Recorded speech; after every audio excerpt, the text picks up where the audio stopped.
お待たせいたしました。剣732号富山駅到着です。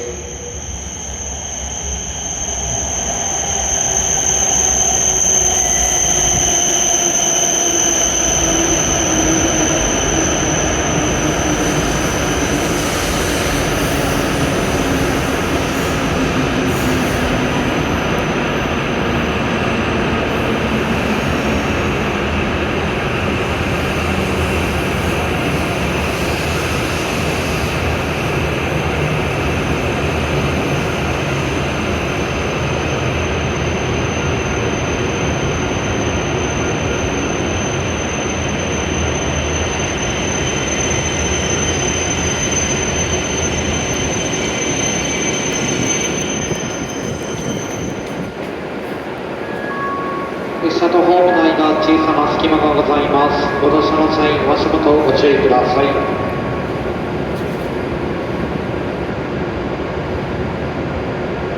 12番乗り場に到着の列車が23時6分発鶴見732号富山駅です。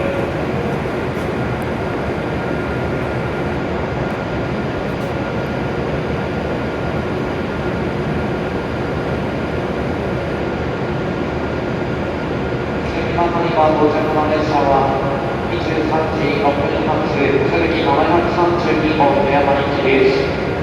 自由席、列車に向かって左側1号車から4号車です。鶴見号ご利用のお客様、12番乗り場到着の列車ご乗車ください。